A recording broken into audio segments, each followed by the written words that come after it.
Baik, kita akan memulai pendalaman Alkitab kita dalam Yohanes 2 ayat 1 sampai 11. Nah, untuk ini saya akan mengulang beberapa ayat-ayat Alkitab juga ya. Jadi Bapak Ibu Saudara, karena namanya pendalaman Alkitab, itu kita harus mengulang beberapa ayat-ayat Alkitab yang akan kita kupas ataupun yang akan kita sama-sama dalami. Baik, Yohanes 2 ayat 1-11 kita akan baca terlebih dahulu. Mohon diperhatikan setiap kata-kata yang saya tekankan karena itu merupakan bagian-bagian penting yang akan menjadi eh, fokus kita. Setiap ayat yang kita baca ini itu semua akan dikupas ya secara tuntas di dalam pendalaman kita. Jadi bisa dibilang 11 ayat ini sangat kaya sekali dan saudara-saudari akan melihat betapa kayanya firman Tuhan itu. Saya sendiri yang mempersiapkan naskah khotbah ini jauh-jauh hari, saya sendiri juga sangat diberkati ya, sehingga saya rindu apa yang saya peroleh ini, yang mana saya sudah diberkati ini juga memberkati Bapak Ibu Saudara sekalian. Baik, kita baca ayat firman Tuhan. Yohanes pasal 2 ayat 1 sampai 11. Pada hari ketiga ada perkawinan di Kana yang di Galilea dan ibu Yesus ada di situ. Yesus dan murid-muridnya diundang juga ke perkawinan itu. Ketika mereka kekurangan anggur, ibu Yesus berkata kepadanya, mereka kehabisan anggur. Kata Yesus kepadanya, mau apakah engkau daripadaku, ibu? Saatku belum tiba. Tetapi ibu Yesus berkata kepada pelayan-pelayan, apa yang dikatakan kepadamu, buatlah itu. Di situ ada 6 tempayan yang disediakan untuk pembasuhan menurut adat orang Yahudi. Masing-masing isinya 2-3 buyung. Yesus berkata kepada pelayan-pelayan itu, isilah tempayan-tempayan itu penuh dengan air. Dan mereka pun mengisinya sampai penuh. Lalu kata Yesus kepada mereka, sekarang cedoklah dan bawalah kepada pemimpin pesta. Lalu mereka pun membawanya. Setelah pemimpin pesta itu mengecap air yang telah menjadi anggur itu, dan ia tidak tahu dari mana datangnya, tetapi pelayan-pelayan yang mencedok air itu mengetahuinya. Ia memanggil mempelai laki-laki dan berkata kepadanya, setiap orang menghidangkan anggur yang baik dahulu, dan sesudah orang puas minum, barulah yang kurang baik. Akan tetapi engkau menyimpan anggur yang baik sampai sekarang. Hal itu dibuat Yesus di Kana yang di Galilea sebagai yang pertama dari tanda-tandanya. Dan dengan itu ia telah menyatakan kemuliaannya dan murid-muridnya percaya kepadanya. Baik, Bapak Ibu Saudara, sebagaimana biasa kita jawab beberapa pertanyaan ini sebagai pertanyaan pendahuluan merangsang kita untuk belajar firman Tuhan ini dan menganggap penting firman Tuhan ini. Karena pendalaman Alkitab ini, saya fokus orientasi kepada aplikasi di dalam kehidupan kita dan bagaimana mengimplikasikan nas firman Tuhan yang kita pelajari ini di dalam kehidupan kita sehari-hari. Pertanyaan yang pertama, apa yang biasanya menjadi respon pertama kita ketika menghadapi masalah? Bersandar pada Tuhan atau mengandalkan diri sendiri? Yang kedua, mengapa Maria langsung datang kepada Yesus ketika ada masalah? Padahal Yesus belum pernah melakukan mujizat sebelumnya. Ya, ingat ya, mujizat ataupun tanda perkawinan di Kana ini adalah mujizat Tuhan Yesus yang pertama sekali. Nah, kira-kira mengapa Maria bisa langsung datang pada Yesus? Padahal Tuhan Yesus belum pernah melakukan tanda sebelumnya. Ketiga, bagaimana perasaan Anda jika Tuhan seolah-olah tidak langsung menjawab? Seperti jawaban Yesus kepada Maria, saatku belum tiba. Ya, ini bagaimana kita menghadapi kondisi yang demikian. Keempat, apakah Anda pernah diminta melakukan sesuatu oleh Tuhan yang terasa tidak masuk akal? Seperti para pelayan yang disuruh mengisi air sampai penuh. Bagaimana respon Anda? Nah, kemudian yang kelima, Jika hari ini Tuhan berkata kepada Anda, apa yang kukatakan, lakukanlah. Hal apa yang paling sulit bagi Anda untuk mentaatinya? Nah, jadi saudara-saudari, 5 pertanyaan ini berhubungan dengan kehidupan kita, mempengaruhi kerohanian kita dalam meresponi permasalahan yang ada, kemudian bagaimana di dalam doa kita kepada Tuhan, menantikan jawaban doa daripada Tuhan, menaati firman Tuhan yang kadangkala bagi kita sulit untuk menerapkannya dan melakukannya. Bagaimana kita harus meresponi itu? Jadi Bapak Ibu Saudara perhatikan baik-baik, dari pertanyaan ini saja Anda bisa melihat betapa pentingnya PA kita pada malam hari ini. Jadi saya harap saudara-saudari jangan menyia-nyiakan kesempatan ini. Pergunakan kesempatan ini sebaik-baiknya, karena saya pribadi juga sangat diberkati, dan juga ya kalau misalnya ada kerjaan yang lain yang sedang menghambat Anda ataupun mengganggu Anda, ya silakan ya untuk bisa dipinggirkan terlebih dahulu supaya fokus di dalam pembelajaran, dan silakan mempergunakan alat tulis untuk bagian-bagian yang Anda merasa penting dan memberkati Anda ya. Jadi saya harap ini dipergunakan sebaik-baiknya kesempatan ini selama 1,5 jam ini. Baik, sebagai pendahuluan, saudara-saudari, ketika kita membaca kisah mujizat pertama Tuhan Yesus di Kana, kita mungkin melihatnya sebagai peristiwa sederhana, air menjadi anggur. Namun di balik peristiwa yang tampak biasa ini, tersembunyi kebenaran rohani yang sangat dalam tentang siapa Yesus dan bagaimana ia bekerja dalam hidup manusia. Menariknya, mujizat pertama ini tidak terjadi di bait Allah, bukan di hadapan pemimpin agama, tetapi di sebuah pesta pernikahan di desa kecil. Ini menunjukkan bahwa Tuhan bekerja bukan hanya dalam hal-hal besar dan spektakuler, tetapi juga dalam keseharian hidup kita. Bahkan di tengah kekurangan dan masalah yang tampaknya sederhana. Melalui peristiwa ini, kita akan melihat bahwa setiap kekurangan manusia sebenarnya adalah kesempatan bagi Kristus untuk menyatakan kemuliaannya. Saya ulangi. Melalui peristiwa ini, kita akan melihat bahwa setiap kekurangan manusia sebenarnya adalah kesempatan bagi Kristus untuk menyatakan kemuliaannya. Pertanyaannya bagi kita adalah, apakah kita datang pada Yesus sama seperti Maria? Dan apakah kita mau sama seperti pelayan-pelayan yang ada?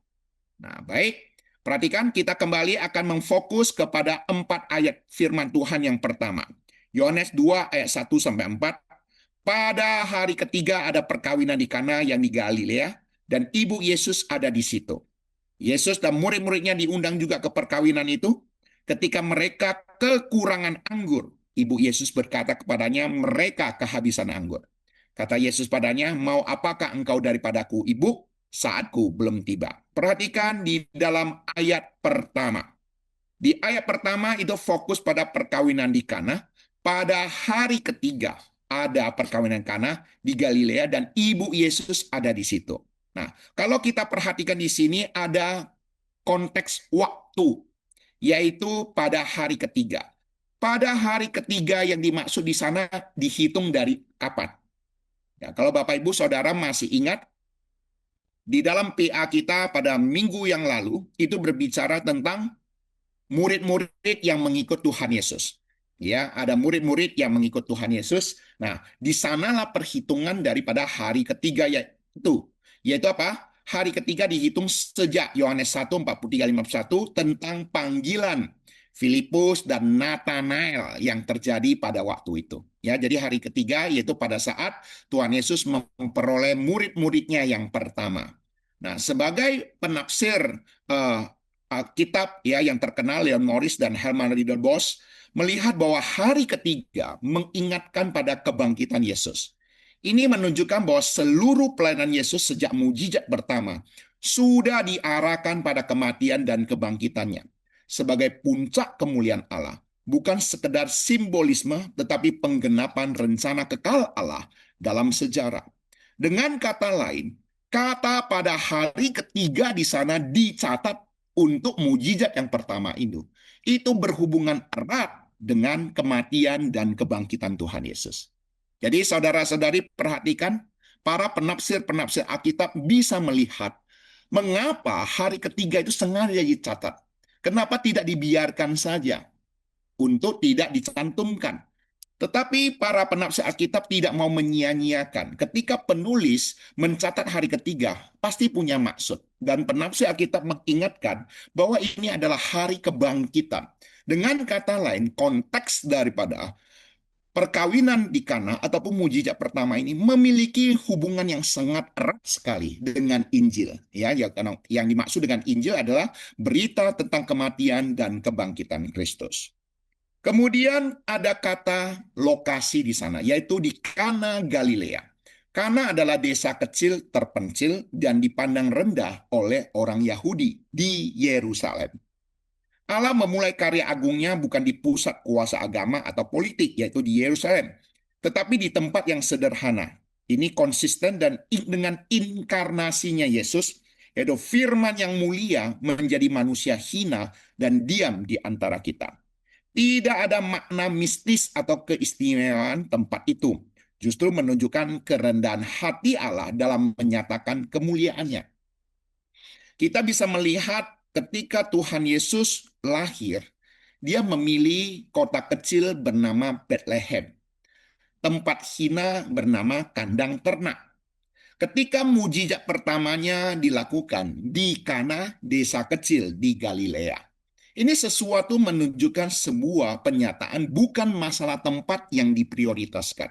Bukan karena tempat itu unik ataupun tempat itu punya sesuatu yang bermakna. Tidak. Tetapi memiliki satu pemahaman bagi kita bahwa pribadi Allah yang bekerja, yang datang, yang lahir, yang hadir itu adalah rendah hati. Ya, jadi berbicara tentang kerendahan hati Allah di dalam menyatakan kemuliaannya. Di sanalah ada peristiwa perkawinan, ya. Perkawinan ada pesta komunal ataupun komunitas penuh sukacita. Bisa berlangsung hingga 7 hari. Ya, jadi kita mengetahui dulu latar belakang. Ya, latar belakang yang ada bahwa resepsi ataupun pernikahan di Kana itu biasa dilangsungkan juga 7 hari lamanya. Kehadiran Yesus di pesta perkawinan menegaskan bahwa kekristenan bukan anti kebahagiaan. Allah menciptakan sukacita yang sah dalam ikatan perkawinan, ya. Jadi bagi kita orang percaya, pesta-pesta perkawinan ataupun hal yang berhubungan dengan sukacita itu bukan berarti sesuatu hal yang negatif. Tidak. Tuhan Yesus pun di dalam pelayanan yang pertama sekali dia hadir di dalam pesta perkawinan di Kana.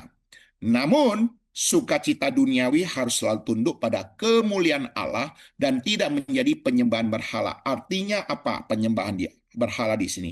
Lebih mementingkan suasana pesta, lebih mementingkan sukacita duniawi daripada sukacita rohani. Lebih mementingkan suasana waktu itu daripada mementingkan Allah. Nah, jadi itu namanya artinya jangan sampai kita terjebak pada penyembahan berhala yang mendahulukan hal-hal duniawi daripada hal-hal rohani, ya. Jadi di sini juga memberikan satu pemahaman bagi kita. Kemudian kehadiran Maria, ibu Yesus ada di situ.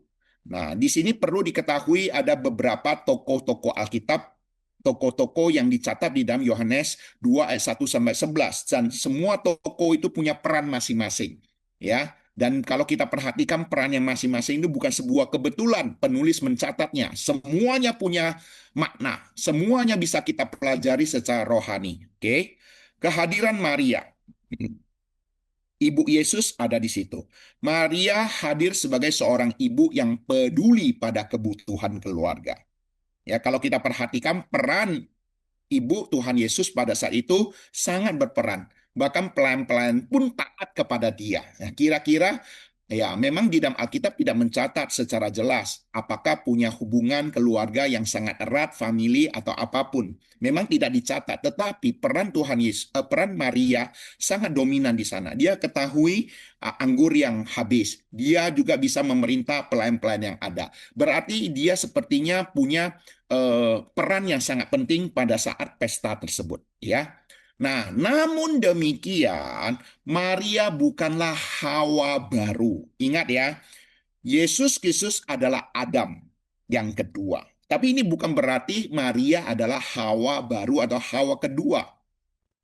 Ya, ini jangan disalahpahami karena seringkali juga dipahami di dalam hubungan perjanjian lama, Yesus sebagai Adam kedua, Maria sebagai Hawa baru atau Hawa yang dipulihkan. Itu pemahaman yang kita sulit untuk menerimanya.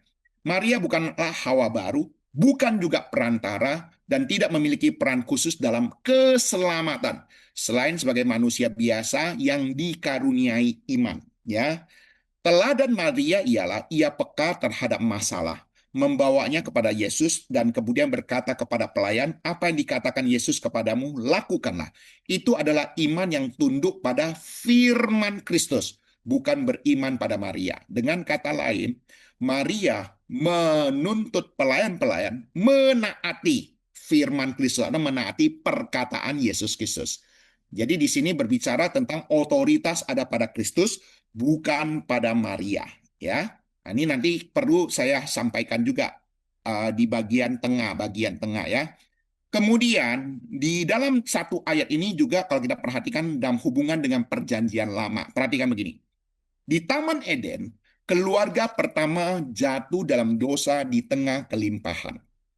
Ya, Taman Eden, semua buah atau pohon dalam taman ini boleh kamu makan, kecuali pohon pengetahuan yang baik dan jahat. Di sana berkelimpahan, ya, semua boleh dimakan, semua boleh dinikmati. Namun, ketika mereka jatuh di tengah kelimpahan, hukuman dinyatakan. Ya, Adam bersusah payah harus bekerja, Hawa harus sakit bersalin, kemudian mereka juga harus mengalami kematian. Jadi di sana ada hukuman yang terjadi. Di Kana, Yesus hadir di tengah kekurangan, yaitu anggur habis. Anggur habis ini punya maksud. Anggur yang habis di tengah pesta itu sesuatu yang memalukan. Itu akan membuat orang kehilangan sukacita. Itu sama seperti orang kehilangan sukacita oleh karena dosa. Nah, oleh sebab itu di sini juga berbicara tentang pemulihan. Yesus memulai pemulihan secara bertahap, tapi pemulihan sejati bukan soal anggur atau sukacita duniawi, melainkan pemulihan relasi dengan Allah melalui iman dalam Kristus. Jadi, dari awal pelayanan Tuhan Yesus, sejak dia mendapatkan murid, pelayanan pertamanya, mujizat pertama yang dilakukannya, sebenarnya mempunyai tujuan utama, yaitu memulihkan relasi antara Allah dan manusia. Mujizat itu adalah tanda. Ya, kalau kita perhatikan, Injil Yohanes lebih cenderung mempergunakan kata tanda, ya, yang menunjuk pada Kristus sebagai sumber sukacita sejati, yaitu keselamatan. Nah, jadi nanti kita akan melihat air menjadi anggur ini bukan sekedar berbicara tentang perubahan fisik antara air menjadi anggur. Di sini mempunyai satu makna teologi yang dalam tentang keselamatan. Nah, nanti kita akan sama-sama melihat makna teologi doktrin keselamatan dimaksud di dalam ini apa gitu ya. Sebagai pembelajar rohani, Yesus hadir dalam pesta perkawinan, menguduskan perkawinan sebagai lembaga Allah. Maria adalah saksi iman yang taat yang mencari solusi pada pribadi yang tepat. Nah, ini juga sebagai pembelajar rohani kita di dalam ayat ini. Kemudian mujizat pertama mengajarkan kekurangan manusia digenapi menjadi kelimpahan hanya di dalam Kristus. Keempat, kehadiran Kristus dalam keluarga adalah kunci transformasi, tetapi transformasi sejati adalah pertobatan dan iman. Ya, jadi di sini juga berbicara pada kita tentang transformasi, ya, ada transformasi perubahan di dalamnya. Ketika air menjadi anggur, ini ada sebuah perubahan.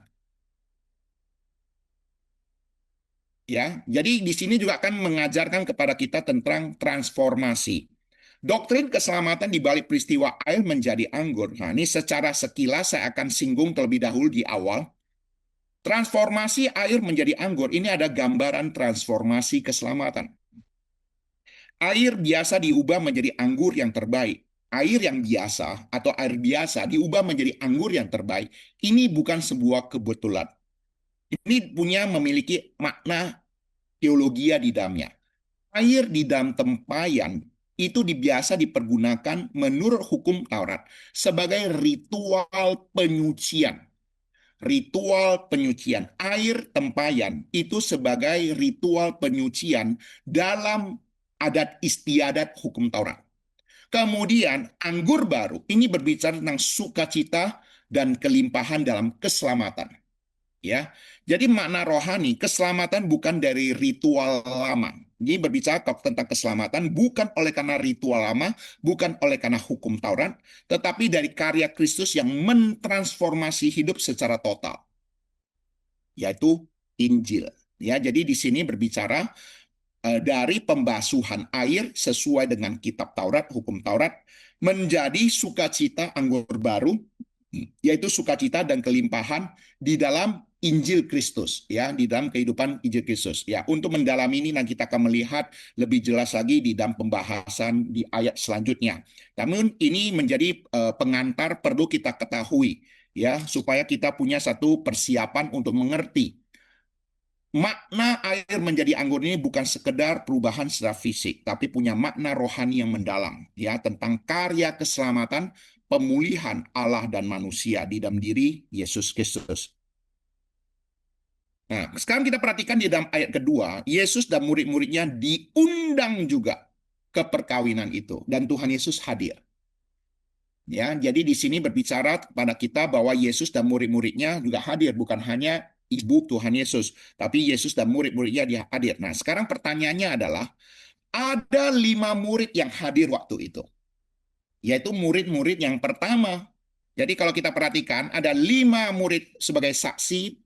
Murid yang pertama yaitu Andreas, Yohanes memang tidak disebut secara eksplisit, tetapi para penafsir-penafsir Alkitab menganggap ini adalah Rasul Yohanes.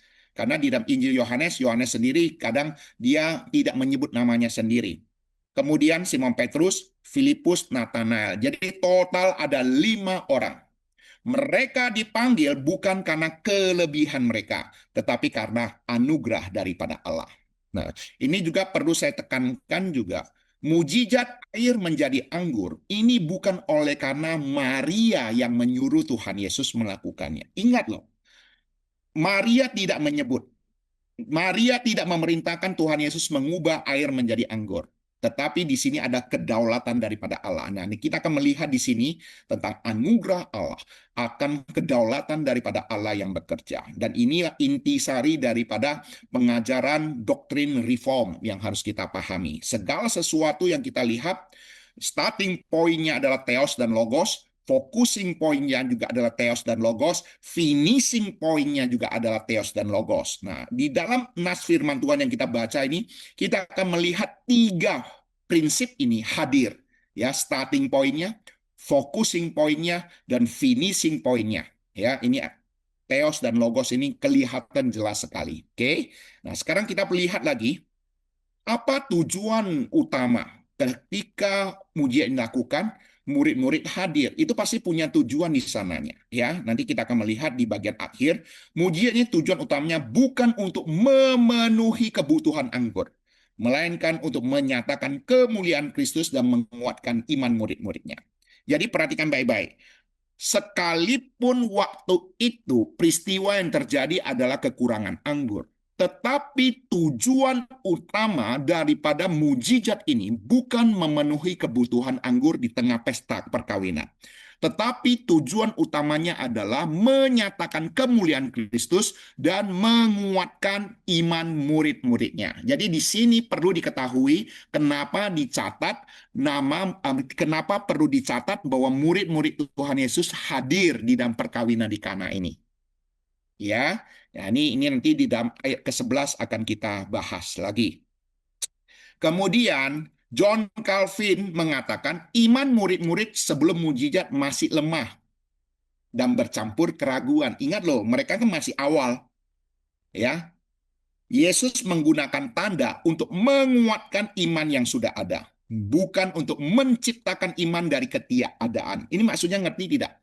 Maksudnya Tuhan Yesus bukan melakukan mujizat supaya murid-murid yang tidak beriman menjadi beriman. Bukan tujuannya di sana. Tujuan utama daripada hal ini adalah menguatkan iman murid-muridnya. Jadi maksudnya di sini adalah bahwa murid-muridnya ini sudah ada sedikit iman kepada Tuhan Yesus, tapi mungkin masih ragu gitu loh. Oleh sebab itu, melalui mujizat inilah iman-iman daripada murid-murid Tuhan Yesus dikuatkan. Ya, jadi kita harus bisa bedakan kedua hal ini. Kemudian di dalam ayat ketiga, ketika mereka kekurangan anggur, Ibu Yesus berkata kepadanya, mereka kehabisan anggur. Nah, perhatikan baik-baik. Di sini Maria melapor kepada Tuhan Yesus bahwa mereka kehabisan anggur. Makna anggur, kekurangan anggur. Anggur dalam budaya Yahudi ini simbol sukacita, berkat dan perjanjian Allah ya di dalam perjanjian lama.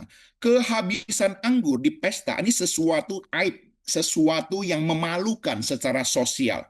Dan waktu kekurangan anggur di sana menunjukkan ketidakberdayaan manusia. Ketidaksangkaan terjadi, di luar dugaan terjadi. Nggak mungkin ini terjadi sesuatu yang sengaja. Jadi di sini memberitahu kepada kita tentang kelemahan manusia, keterbatasan manusia, ketidakdugaan manusia. Oleh sebab itulah peran kita sebagai manusia di tengah dunia ini jangan terlalu mengandalkan diri sendiri. Ya, di dalam firman Tuhan ini sungguh memberikan satu pemahaman kepada kita akan peran manusia yang sangat terbatas, tidak terberdaya, dan di luar dugaan. Nah, peran Maria di sini, Maria tahu kepada siapa harus berharap. Ya, pergi langsung pada Yesus, bukan kepada manusia lain. Perhatikan baik-baik. Maria hanya menyampaikan masalah. Mereka kehabisan anggur. Tidak memberikan instruksi kepada Yesus tentang apa yang harus dilakukan. Ini harus bisa bedakan ya. Maria tidak menyuruh Tuhan Yesus mengubah air menjadi anggur. Maria hanya melapor mereka kehabisan anggur. Ini mempunyai maksud yang sangat penting untuk diketahui dalam kehidupan kerohanian bagi kita. John Calvin sebagai teolog reform mengatakan inilah doa yang benar. Kita datang dengan rendah hati menyampaikan kebutuhan kita kepada Tuhan dan menyerahkan kepada kehendak Allah biar kehendak Tuhan saja yang terjadi. Jadi di sini saudara-saudari bisa melihat betapa pentingnya pemahaman ayat firman Tuhan ini. Ini kalau kita kupas ya, begitu mendalam, begitu luar biasa. Maria hanya melapor. Apa dan solusi itu dia serahkan kepada Tuhan yang mengerjakannya. Ini coba kita pikirkan baik-baik. Seringkali orang Kristen tidak berlaku seperti apa yang Maria. Seringkali tanpa disadari, kita ingin bagaimana solusi cara kita. Dan mohon Tuhan berkati. Itu seringkali yang terjadi. Tetapi yang dilakukan oleh Maria tidak. Dia hanya melapor. Ya, memberitahu. Nah, kemudian di dalam firman Tuhan ini juga kita belajar satu hal. Bahwa kehadiran Kristus bukan meniadakan masalah. Artinya, kehadiran Kristus di perkawinan Kana bukan berarti masalah pasti sudah akan dijauhkan, tidak akan jumpa masalah. Justru dalam firman Tuhan ini memberitahu pada kita, kehadiran Yesus tidak berarti bebas masalah. Masalah bisa tetap ada, tetapi kehadiran Kristus memberi kita tempat untuk berseru, tempat untuk bersandar, tempat untuk berlindung. Hari ini kita sudah percaya kepada Tuhan Yesus. Kita sudah mengikutkan Tuhan Yesus dalam kehidupan keluarga kita. Bukan berarti keluarga kita pasti aman-aman saja. Pasti juga ada masalah-masalah yang kita jumpai. Ingat, Tuhan siap mendengar laporan permasalahan kita. Jangan kecewa jika masalah datang, meskipun kita sudah melayani Tuhan. Tuhan hadir dalam masalah, bukan menghilangkan masalah secara otomatis. Artinya apa? Tuhan Yesus hadir bersama-sama dengan kita, menghadapi masalah yang ada, dan Tuhan juga ingin mendengar laporan masalah, sekalipun dia tahu. Bapak, Ibu, Saudara, saya ingin kita perhatikan waktu baca Alkitab. Tuhan Yesus pernah bertemu dengan seorang bernama Bartimeus. Dia seorang buta, seorang pengemis. Ketika bertemu dengan Tuhan Yesus bertanya kepada Bartimeus, apa yang engkau kehendaki daripadaku? Kalau logikanya, pasti Tuhan Yesus tahu dong apa yang dibutuhkan oleh Bartimeus. Bartimeus butuh kesembuhan. Bartimeus butuh supaya matanya yang buta disembuhkan, supaya dia dapat melihat. Namun pertanyaannya adalah, mengapa Tuhan Yesus yang tahu kebutuhan daripada Bartimeus masih bertanya kepada Bartimeus, apa yang kamu kehendaki daripadaku? Ini sama juga dengan kehidupan kerohanian kita. Sekalipun Tuhan tahu masalah kita, dia tahu masalah kita satu persatu dengan sangat jelas sekali. Tetapi Tuhan juga rindu kita datang menyampaikan masalah kita kepada Dia. Sama seperti perkawinan di Kana.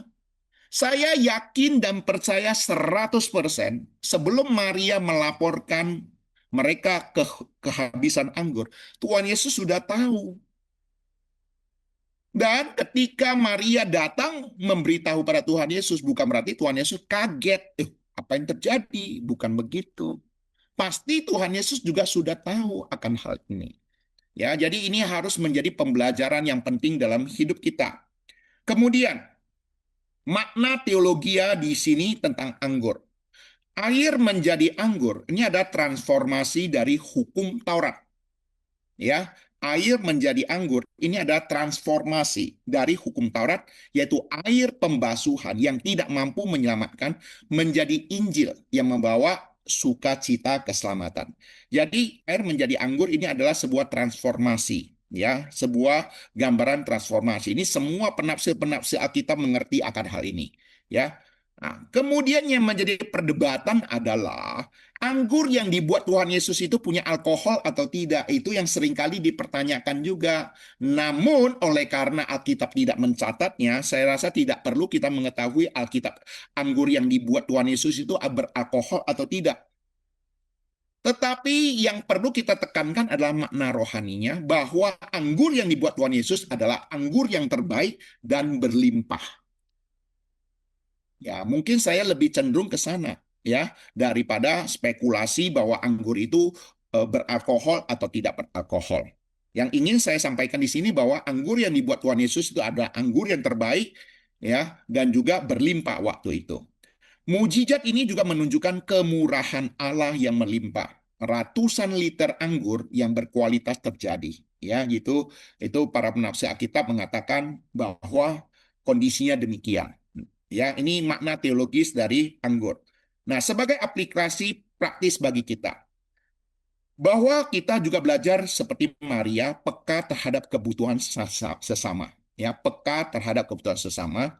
Dalam doa cukup sampaikan masalah kita dan serahkan solusi kepada Tuhan.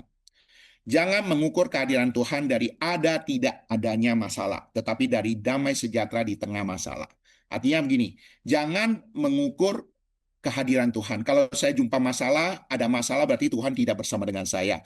Kalau saya tidak menghadapi masalah berarti Tuhan ada bersama saya. Bukan begitu maksudnya. Jadi jangan mengukur kehadiran Tuhan dari ada tidaknya masalah, tetapi damai sejahtera di tengah masalah. Ya, ketika kita menghadapi masalah, hati kita ada damai, ada sukacita. Itu bukti bahwa Tuhan sama sekali tidak meninggalkan kita. Ini beberapa kesaksian khotbah saya sudah sering saya sampaikan, ya. Nah, sekarang coba kita belajar praktis. Ini juga sering kali saya sampaikan. Nah, coba perhatikan dua macam doa ini. Kira-kira doa manakah yang paling benar dan apa perbedaannya? Oke, ini sudah pernah saya sampaikan di pembinaan sebelumnya. Namun saya rindu juga Bapak Ibu Saudara yang ikut pembinaan ini, coba diingatkan kembali. Doa manakah yang paling benar dan apa perbedaannya? Pertama, Tuhan, berkatilah apa yang akan saya lakukan pada hari ini. Ya, ketika Anda bangun pagi, Anda bangun tidur, Anda berdoa, Anda bersaat teduh, lalu Anda berdoa, Tuhan, berkatilah apa yang akan saya lakukan pada hari ini. Kira-kira doa ini doa yang baik? Tidak. Kemudian, perhatikan yang kedua. Tuhan, ajarlah saya melakukan apa yang Tuhan berkati atau Tuhan kehendaki pada hari ini. Kira-kira dari dua ini, mana lebih baik? Kira-kira kita semua setuju ya bahwa doa yang paling baik adalah doa B. Benar ya? Tuhan ajarlah saya melakukan apa yang Tuhan berkati dan kehendaki pada hari ini. Kalau ini bukan saya katakan salah. Ini seringkali juga didoakan orang Kristen. Tanpa sadar kita doakan yang demikian. Tuhan berkatilah apa yang akan saya lakukan pada hari ini. Tetapi kalau kita perhatikan secara teologi yang mendalam, yang A ini egosentris. Saya sudah memikirkan hendak melakukannya, lalu minta Tuhan berkati. Tetapi yang B ini teosentris, meminta Tuhan untuk menuntun supaya saya melakukan apa yang Tuhan kehendaki dan berkati. Inilah disebut sebagai teosentris. Jadi apa? Berpusat pada Kristus, berpusat pada Tuhan. Yang pertama ini berpusat pada diri sendiri. Tetapi seringkali tanpa kita sadari, doa kita yang pertama, Tuhan berkatilah apa yang akan saya lakukan pada hari ini. Kenapa? Karena saya sudah menyiapkan solusinya. Saya sudah siapkan apa yang harus saya kerjakan, lalu minta Tuhan berkati. Tetapi cobalah kita belajar untuk apa? Yang B. Supaya apa? Kita menyerahkan seluruh pergumulan kita, permasalahan kita ke dalam tangan Tuhan. Solusinya daripada Tuhan saja yang mengerjakannya. Jadi perhatikan, inilah kunci yang perlu kita perhatikan juga dalam kehidupan praktis kita sehari-hari. Yohanes pasal 2 ayat 3, ya, di mana Maria hanya menyampaikan masalah yang ada. Mengenai solusi, serahkan kepada Tuhan. Nah, jadi Bapak Ibu Saudara, sungguh indah bukan pembelajaran hari ini kita diingatkan sesuatu hal-hal yang prinsip, ya. Nah, kemudian di dalam Yohanes 2 ayat 4. Nah, perhatikan ya, ayat ya kita bahas ya. Saatku belum tiba, ini kata Yesus kepadanya, mau apakah engkau daripadaku, Ibu? Saatku belum tiba. Nah, perhatikan, ketika Maria menyampaikan bahwa mereka kehabisan anggur, Tuhan Yesus berkata, mau apakah engkau daripadaku, Ibu? Saat belum tiba. Kira-kira kalau Anda sebagai Maria menghadapi ini, bagaimana perasaan Anda? Nah, oke, coba kita belajar melihat dan menyelami kondisi waktu itu. Bagaimana mengerti mau apakah engkau daripadaku, Ibu? Nah, apa maksudnya? Artinya, di sini adanya perbedaan perspektif antara dua pihak. Namun ini bukan penolakan yang kasar. Di sini ada berbicara sesuatu yang perbedaan, yaitu cara pandang Maria dan cara pandang Tuhan Yesus waktu itu. Ya, nah Yesus dengan sopan menyatakan bahwa Maria tidak sepenuhnya memahami misi ilahinya. Bukan berarti Yesus tidak menghormati ibunya. Ya, mau apakah engkau daripadaku, Ibu? Saatku belum tiba. Nah, jadi sebenarnya di sini Tuhan Yesus juga hendak menjelaskan kepada Maria. Nah, sekarang saya ingin coba Bapak Ibu Saudara perhatikan. Di satu pihak Tuhan Yesus menggenapi kehendak Bapa. Di satu pihak Tuhan Yesus juga harus belajar harus bagaimana menghormati orang tua. Taat kepada orang tua seperti apa yang dinyatakan di dalam hukum Taurat. Apakah Tuhan Yesus berhasil menyelesaikan ini? Jawabannya sungguh luar biasa. Tuhan Yesus sanggup menyelaraskan dua hal ini. Yang kalau menurut manusia ini sesuatu yang kontradiksi, sesuatu menurut dunia ini sebuah dilema antara Tuhan Yesus menaati kehendak Allah Bapa dan di satu pihak lagi menghormati orang tua. Coba perhatikan baik-baik bagaimana menjelaskan kondisi-kondisi demikian. Ya, jadi berbahagia kalau kita bisa memperhatikan firman Tuhan ini dengan baik-baik. Saatku belum tiba, ini adanya waktu yang telah ditetapkan Allah Bapa dan diperhadapkan pada ketaatan menggenapi hukum Taurat dalam menghormati orang tua. Oke, perhatikan baik-baik. Waktu pesta perkawinan di Kana itu banyak orang terjadi. Belum waktunya untuk menyatakan diri secara penuh kepada orang banyak, kepada publik. Sebab itulah mujizat dilakukan secara tersembunyi. Hanya pelayan dan murid yang tahu.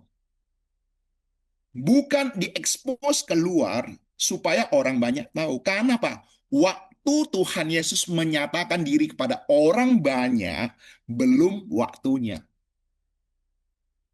Oke? Dalam hal ini, Yesus tidak pernah dilema antara taat kepada Allah Bapa dan hormat pada orang tua. Sebagai Allah sejati dan manusia sejati, dia sempurna dalam keduanya. Jadi di sini luar biasa sekali. Dia bisa memenuhi keinginan daripada menyelesaikan masalah daripada ibunya. tetapi juga di dalam ketaatan kepada Allah Bapa. Belum saatnya dia mengekspos keluar, lalu dia melakukan mujizat itu apa? Secara sembunyi dan tidak ekspos keluar, hanya pelayan-pelayan dan murid-muridnya saja yang tahu. Saya yakin dan percaya, ya mungkin saja, ini perhatikan ya, mungkin saja pengantin pun juga tidak tahu. Pemimpin apa sudah pasti nggak tahu. Dia panggil itu pengantin, saya yakin pengantin juga terheran-heran juga nggak tahu. Karena di dalam kita memang juga tidak dijelaskan dia tahu atau tidak tahu. Tetapi yang saya ingin sampaikan di sini adalah bahwa yang hanya tahu pelayan itu dan murid-murid Tuhan Yesus yang tahu. Yang lain tidak. Jadi apa yang dilakukan oleh Tuhan Yesus waktu itu tidak bertentangan dengan kehendak Allah Bapa dan juga dia dengan taat menghormati apa yang disampaikan oleh ibunya Maria. Jadi perhatikan, ini sesuatu harmonisasi yang dilakukan oleh Tuhan Yesus secara luar biasa waktu itu. Apakah Tuhan Yesus menegur Maria dengan kalimat itu? Jawabannya jelas tidak. Yesus hanya menyampaikan perspektifnya kepada Maria dengan lembut dan penuh hormat. Maria tidak tersinggung, justru semakin kepada Tuhan Yesus dan mengatakan, apa yang dikatakan Yesus padamu, lakukanlah. Coba perhatikan baik-baik. Waktu itu, ketika Maria melaporkan anggur habis, Tuhan Yesus mengatakan, ya, kalimat saatku belum tiba, mau apakah engkau daripadaku ibu, saatku belum tiba. Maria tidak merespon yang lain. Maria hanya mengatakan kalimat ini. Apa yang dikatakan Yesus padamu, lakukanlah. Apa yang dikatakan ya Tuhan Yesus, lakukanlah. Ini adalah teladan iman yang matang. Tidak memaksakan kehendak kepada Tuhan. Tetapi percaya ada waktu dan cara Tuhan. Ini iman daripada Maria yang patut kita pelajari. Bahwa di dalam nas firman Tuhan ini memberikan satu pemahaman kepada kita. Ketika masalah kita sudah kita serahkan pada Tuhan, percayalah Tuhan mendengarkannya. Dan dia punya cara sesuai dengan waktunya untuk menjawab doa kita. Ataupun menjawab seruan kita. Ya, jadi ini dia langkah iman kita. Sama seperti Maria. Sebagai aplikasi bagi kita, ya, aplikasi bagi kita, serahkanlah segala permasalahan kita kepada Tuhan. Percayalah solusi terbaik berasal daripada Dia. Kedua, percaya juga waktu Allah yang sempurna, meskipun tidak sesuai dengan harapan kita. Ketiga, jangan mudah tersinggung ketika Tuhan menjawab dengan cara yang tidak kita mengerti. Jangan tersinggung. Maria tidak tersinggung. Hormati orang tua, tapi ketaatan pada Allah tidak boleh diabaikan. Oke, ini sesuatu hal yang harus kita perhatikan. Ketaatan pada Allah ataupun ketaatan pada firman Tuhan dan menghormati orang tua ada dua hal yang tidak boleh diabaikan. Ya, tidak boleh juga salah satu diabaikan. Ya, jadi sesuatu hal yang harus diperhatikan. Jadi kalau kita pikir baik-baik, waktu itu sebenarnya Tuhan Yesus sebelumnya sudah pernah melakukan mujizat belum? Sebelum Maria mengatakan kepada Tuhan Yesus, apakah Tuhan Yesus pernah melakukan mujizat? Jawabannya belum pernah. Lalu kenapa Maria bisa menjumpai Tuhan Yesus? Saya yakin dan percaya yang diharapkan Maria daripada Tuhan Yesus waktu itu adalah pengenalan dia akan pribadi Yesus Kristus yang lahir secara ajaib dikaruniakan Roh Kudus dan juga bagaimana hidup bersama Tuhan Yesus. Pengenalan dia akan pribadi Yesus Kristus itulah yang membuat imannya bertumbuh sedemikian rupa. Sekalipun waktu itu dia tidak tahu bagaimana Tuhan Yesus melakukan. Karena belum pernah ada mujizat yang Tuhan Yesus lakukan kan. Tetapi waktu itu Maria tetap menyampaikan masalah itu pada Tuhan Yesus. Dan bahkan menyuruh pelayan-pelayan itu apapun yang dikatakan oleh Tuhan Yesus lakukanlah. Jadi di sini ada sebuah langkah iman bukan oleh karena dia sudah pernah melihat. Tetapi dia mengenal pribadi Yesus Kristus itu sendiri. Ya, jadi saudara-saudari, ini sebuah pembelajaran rohani yang sangat indah. Pengenalan kita akan pribadi Yesus Kristus jauh melampaui apa yang kita lihat, pengalaman yang kita alami. Yang mujizat-mujizat yang kita alami itu.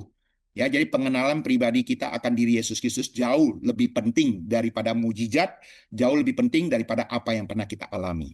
Oke, ini sebuah pemahaman yang patut kita perhatikan.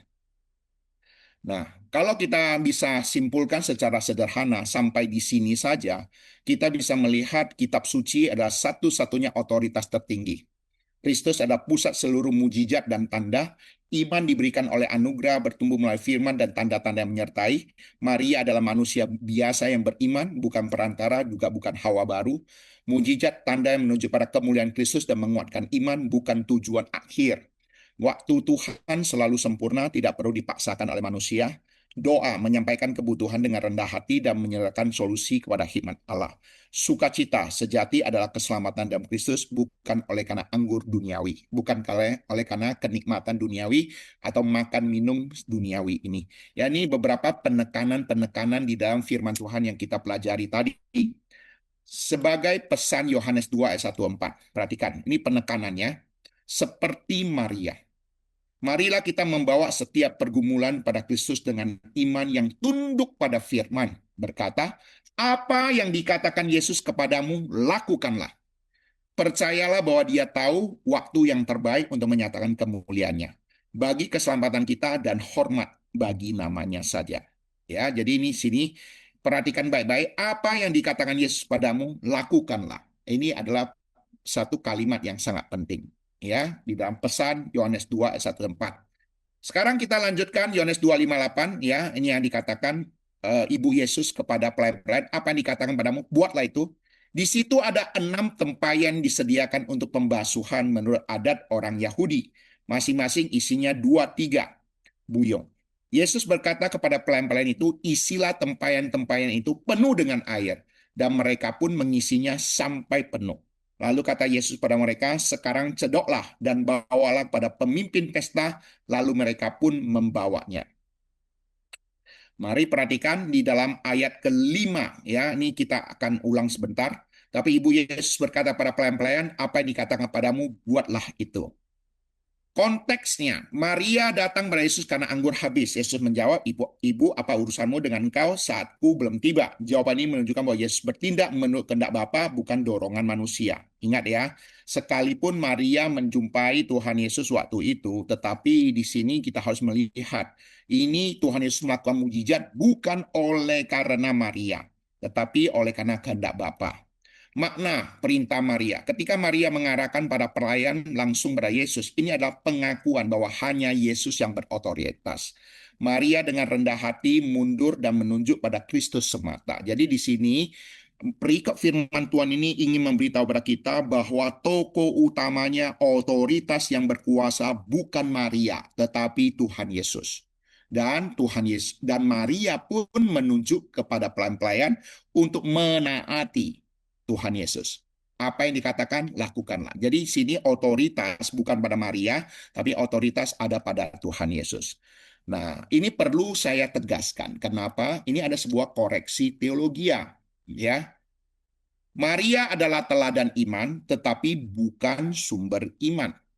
Iman Maria patut kita teladani, tetapi tidak boleh disembah atau dijadikan jembatan doa.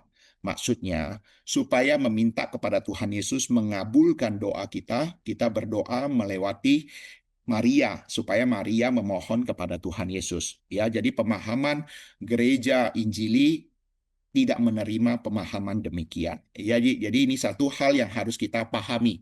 Makanya kita tidak berdoa melalui Maria untuk memohon kepada Tuhan Yesus. Ya, tidak perlu. Ya, sekalipun konteks waktu itu ada orang menafsirkannya, coba perhatikan. Tuhan Yesus sebenarnya tidak mau mengabulkan apa permintaan daripada Maria.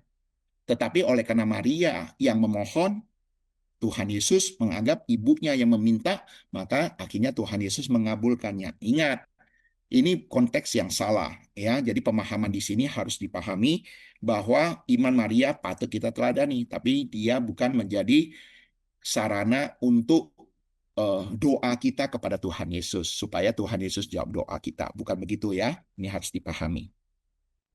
Sebagai aplikasi, firman Kristus adalah otoritas tertinggi. Kita tidak perlu perantara lain selain Kristus sendiri. Iman yang matang adalah iman yang mengarah kepada Kristus. Maria menunjukkan iman yang tidak tersinggung ketika Yesus berkata, saatku belum tiba. Ia tetap percaya. Ketaatan adalah respon iman. Buatlah itu, atau lakukanlah itu. Adalah panggilan untuk bertindak, bukan sekedar mendengar. Jadi perhatikan baik-baik. Maria bahkan menyuruh pelayan-pelayannya mendengar apa yang dikatakan oleh Tuhan Yesus dan lakukan. Ini menjadi satu juga pelajaran rohani bagi kita. Kemudian ayat ke-6, di situ ada 6 tempayan untuk pembasuhan menurut adat orang Yahudi. Nah, di sini perhatikan baik-baik ya. Ada kata 6 tempayan. Kenapa perlu dicatat 6 tempayan di sana? Apakah ini sebuah kebetulan juga? Nah, perhatikan, para penafsir Alkitab ini punya penafsiran tentang makna simbolis angka 6. Ya. Nah, untuk hal ini Anda boleh terima dan Anda tidak boleh terima. Ya, saya tidak paksakan, tetapi ini adalah sebuah penafsiran Alkitab yang perlu kita ketahui. Ya, jadi anggap aja sebagai penambahan pengetahuan. Dalam simbolisme Alkitab, ada penafsir Alkitab yang menganggap angka 6 melambangkan ketidaksempurnaan, melambangkan kelemahan manusia dan ketidakcukupan usaha manusia di hadapan Allah. Angka 7 adalah angka kesempurnaan ilahi. 6 tempayan menunjukkan bahwa ritual penyucian orang Yahudi tidak mampu menyelamatkan.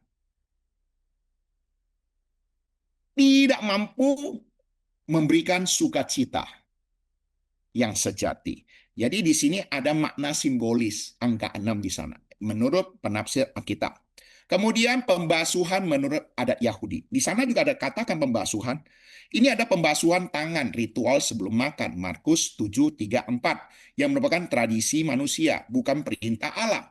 Yesus kemudian mengkritik tradisi semacam ini jika dianggap setara dengan firman Allah. Jadi perhatikan baik-baik, banyak hukum Taurat yang mereka sudah kembangkan, yang mana sepertinya tidak dicatat di dalam Alkitab, tapi mereka mengembangkannya.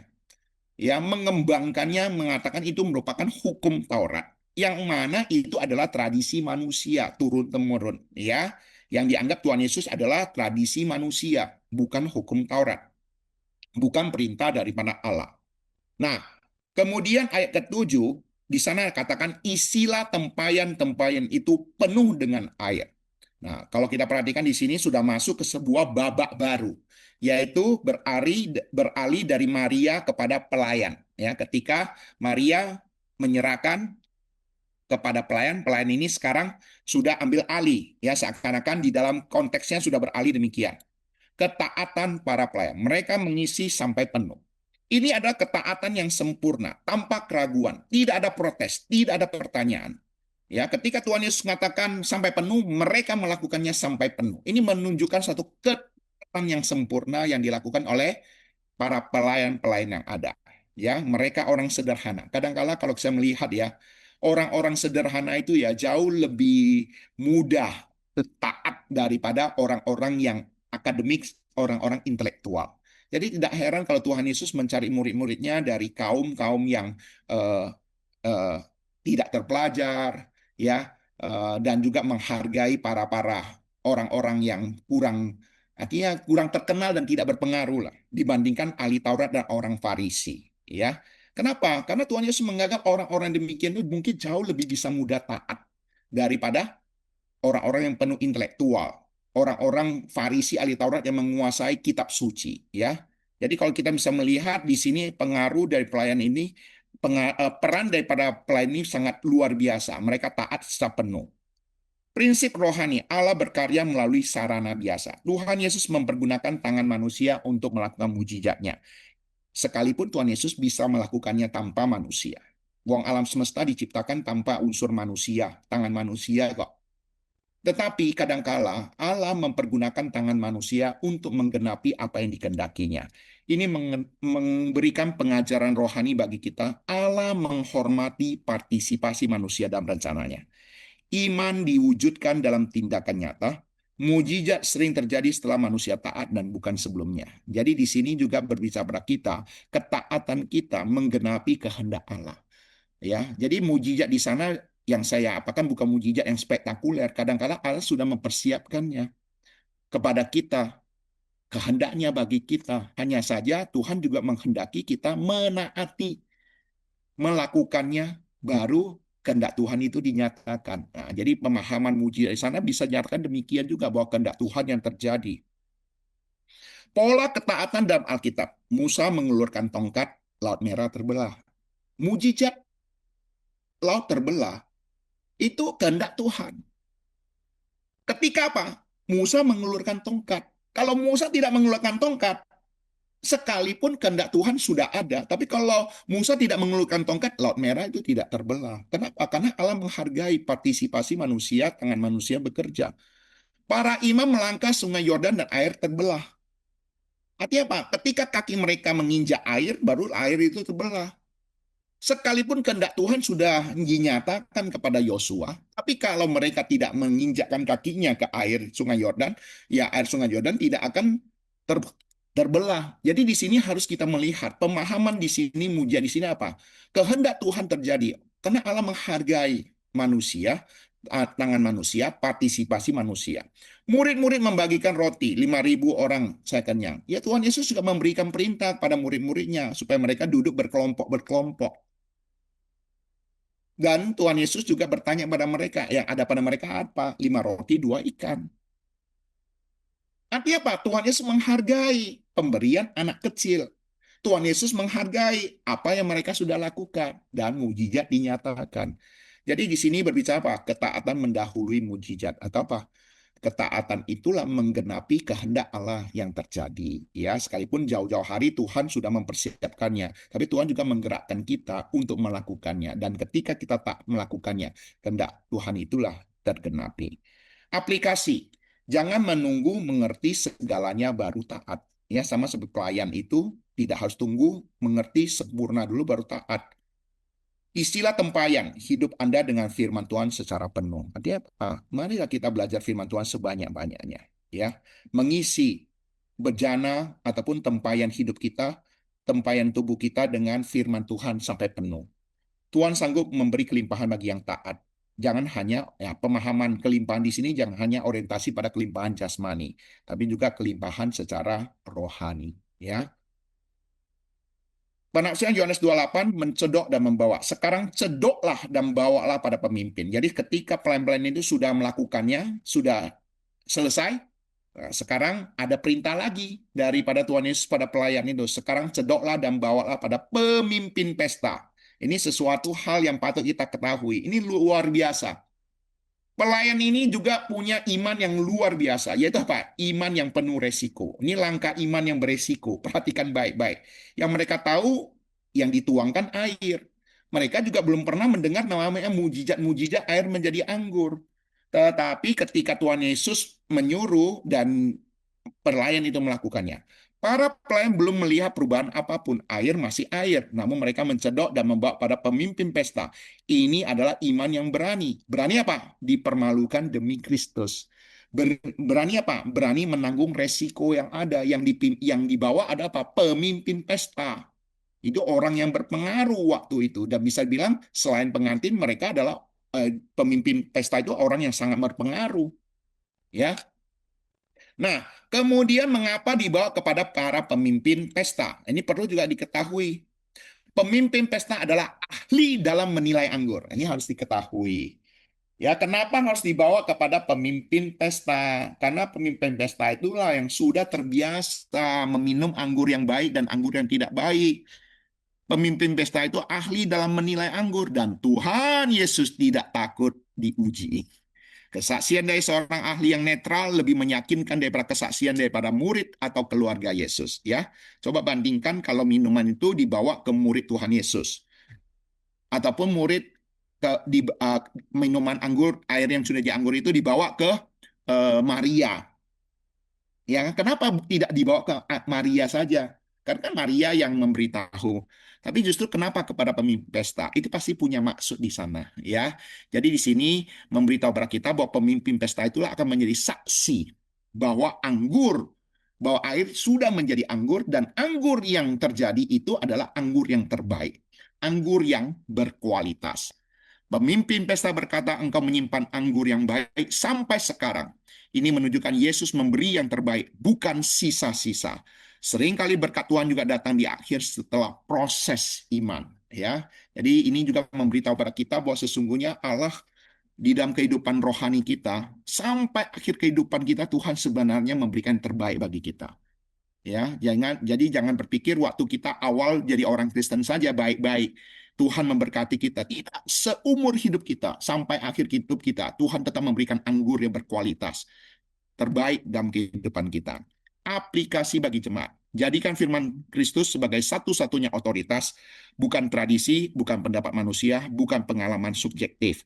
Taat sebelum mengerti. Iman sejati adalah iman yang bertindak. Jangan takut mengambil resiko demi Kristus. Mungkin Anda akan dianggap bodoh oleh dunia, tapi Allah akan dipermuliakan. Percayalah bahwa Allah memberi yang terbaik. Seringkali di akhir setelah ujian kesabaran. Ya, benar, nanti sampai akhir kehidupan kita, Tuhan memberikan yang terbaik untuk kita. Ya, apa yang belum pernah kita lihat, apa yang belum pernah kita dengar, apa yang belum pernah kita rasakan, itu akan diberikan bagi kita sampai akhirnya. Jangan menjadikan siapapun, termasuk Maria, sebagai pengantara. Hanya Yesus Kristus. Ya, jadi ini beberapa poin penting di dalam bagian yang kita baca tadi. Di dalam ayat 5 dan 8. Dan sebagai penutup, Yohanes 2:58, Yohanes 2:58 mengajarkan bahwa Maria adalah teladan iman, tapi bukan sumber berkat. Ketaatan adalah jalan menuju mujizat, tapi kita juga harus ingat ketaatan bukan jaminan mujizat, tapi respon iman pada Allah yang berdaulat. Kristus adalah pusat dan otoritas tertinggi. Allah adalah Allah kelimpahan yang memberi terbaik pada waktunya. Dan apa yang dikatakan Yesus padamu, buatlah ini. Inilah panggilan bagi setiap orang percaya. Ya, ini kalimat yang sangat penting. Diulang kembali, apa yang dikatakan Yesus padamu, perbuatlah itu. Inilah panggilan bagi setiap orang percaya. Artinya apa? Kita bukan hanya menjadi pendengar.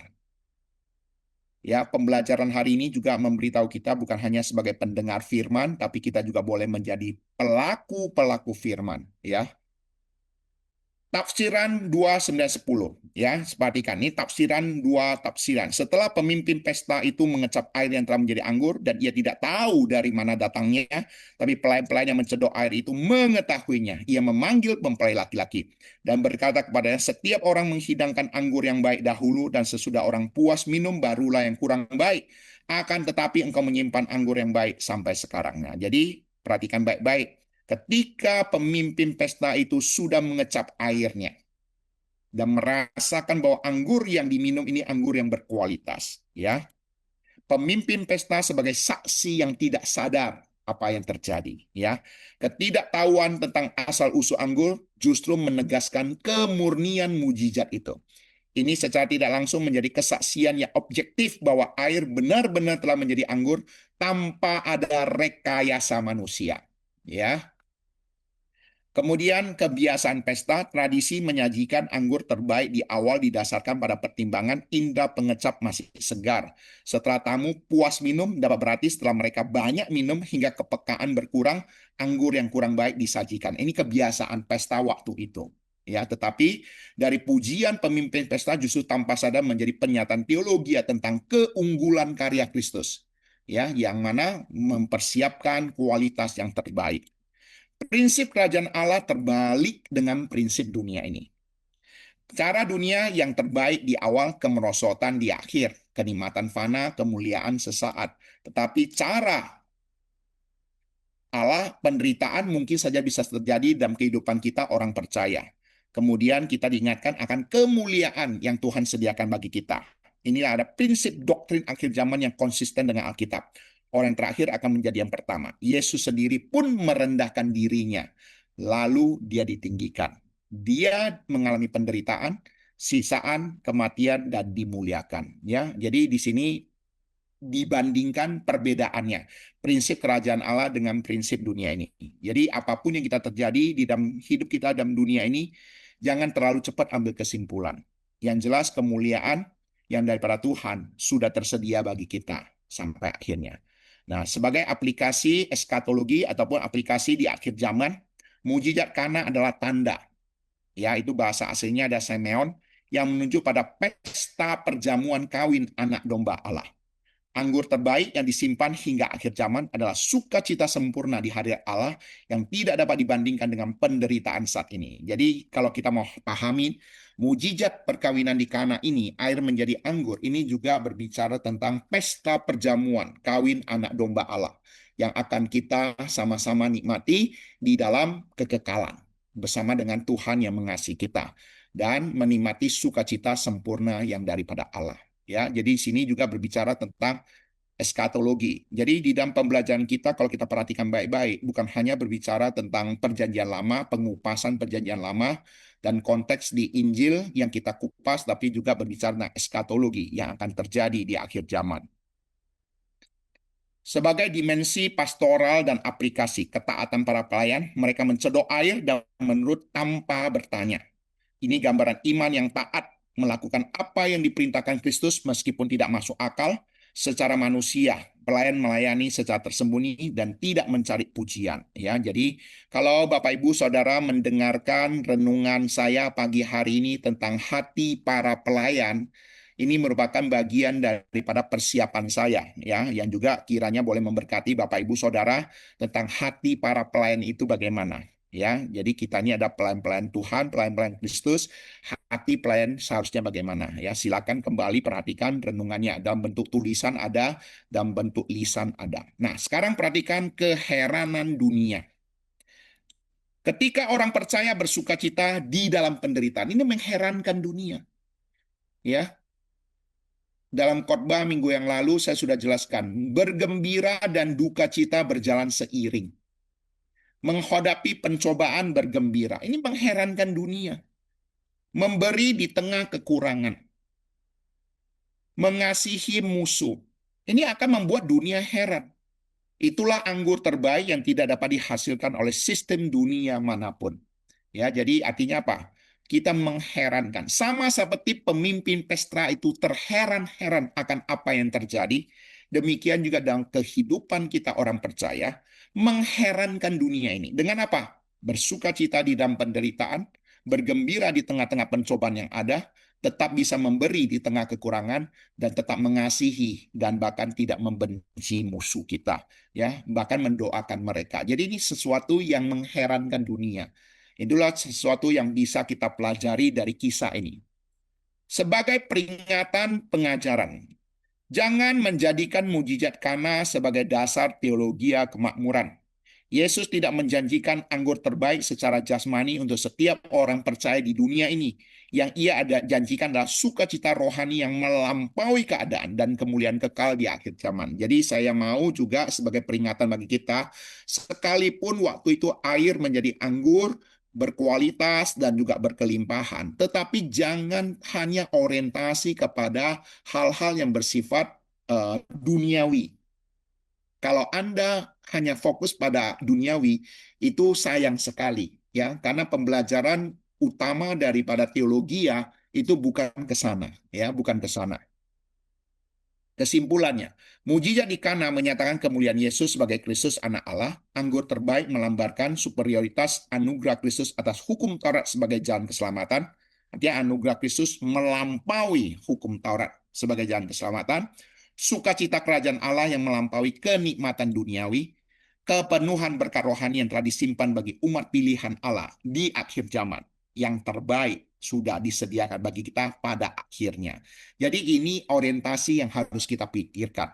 Ya, dari Yohanes 2 ini ya, perkawinan di Kana 21 sampai 11 ini maksudnya. Ya, Yohanes 2 ayat 1 sampai 11 ini. Ya, tentang superioritas anugerah Kristus, sukacita kerajaan Allah dan kepenuhan berkat secara rohani. Yang terakhir, Yohanes 2 ayat 11, tujuan tanda air menjadi anggur. Hal itu dibuat Yesus di Kana di Galilea sebagai yang pertama dari tanda-tandanya. Dan dengan itu ia telah menyatakan kemuliaannya dan murid-muridnya menjadi percaya kepadanya. Jadi di sini sesuai dengan ayat firman Tuhan inilah kita bisa ambil kesimpulan. Semua tanda-tanda yang dilakukan Tuhan Yesus tujuannya untuk kemuliaan Tuhan, kemuliaan Kristus, dan murid-murid percaya kepadanya. Bukan untuk supaya memenuhi kebutuhan pesta perkawinan di Kana. Jadi, kalau tujuan utamanya untuk memenuhi kebutuhan anggur di pesta perkawinan di Kana, ini masalah jasmani. Tapi kalau berbicara tentang untuk menyatakan kemuliaannya, murid-murid percaya kepadanya, ini masalah iman, ini berbicara hal yang rohani. Jadi kenapa tadi saya ambil kesimpulan dalam hal ini, ya? Baik, ini tujuannya, ya. Dalam teologi reform, mujizat bukanlah sekedar peristiwa ajaib yang menakjubkan, melainkan tanda yang mengandung makna teologi yang mendalam. Injil Yohanes dengan sengaja memilih kata semeon, tanda untuk menunjukkan bahwa setiap mujizat Yesus adalah tanda menunjukkan identitas dan karya ilahinya. Jadi kalau kita perhatikan, penggunaan kata tanda cenderung kepada pribadi Yesus Kristus, bukan kepada kuasa. Di dalam mujizat-mujizat yang terjadi, tanda-tanda yang dipergunakan, kata yang dipergunakan itu berbicara tentang pribadi Yesus Kristus dan karyanya, bukan sekedar kuasanya. Ya, berbeda dengan dinamis atau kuasa yang lebih menekankan aspek kekuatan dan kuasa. Karena itu mujizat air menjadi anggur bukanlah sekedar demonstrasi kuasa, melainkan tanda kemuliaan Kristus sebagai anak Allah yang datang memulihkan ciptaan. Ya, memulihkan ciptaan yang ada. Ya, jadi di sini perhatikan baik-baik, ini puncaknya yang harus kita pahami. Ya, di kana kemuliaan itu tampak dalam kedaulatan atas ciptaannya. Air taat kepada perintahnya. Kebaikannya yang penuh kasih karunia, menolong kebutuhan sederhana manusia. Waktunya yang sempurna, tidak tunduk pada desakan manusia, tetapi pada kehendak Bapa. Oleh sebab itu, Yohanes 2 ayat 11 mengajarkan tiga kebenaran yang fundamental. Sola scriptura, atau wahyu khusus. Setiap tanda Kristus bersifat pewahyuan, menunjukkan pada identitasnya sebagai anak Allah yang menggenapi seluruh sejarah keselamatan manusia. Solus Kristus atau kemuliaan Kristus, kemuliaan Yesus adalah kemuliaan yang melayani, taat dan memberi, bukan kemuliaan duniawi yang egois. Inilah model kemuliaan sejati yang hanya ada di dalam Kristus.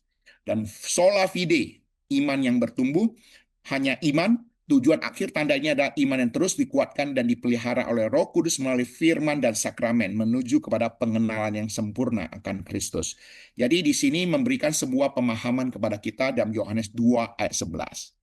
Sebagai penutup, dari seluruh peristiwa di Kana ini kita belajar satu kebenaran yang sangat penting. Yesus tidak hanya mampu mengubah air menjadi anggur, tetapi ia sanggup mengubah hidup kita yang kosong menjadi penuh dengan sukacita sejati.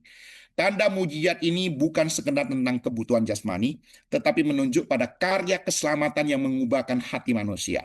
Kita juga diingatkan bahwa iman sejati bukan hanya percaya, tapi juga taat.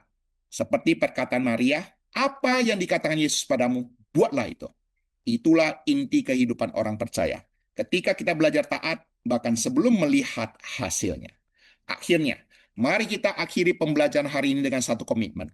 Membawa setiap pergumulan kita pada Kristus. Mempercayai waktunya yang sempurna. Dan hidup dalam ketaatan pada firman-Nya. Sebab di dalam Dia, kekurangan kita diubahkan menjadi kelimpahan. Dan hidup kita dipakai untuk menyatakan kemuliaan-Nya. Berbahagialah kita yang bisa mengerti firman Tuhan, mendengarkan firman Tuhan pada malam hari ini.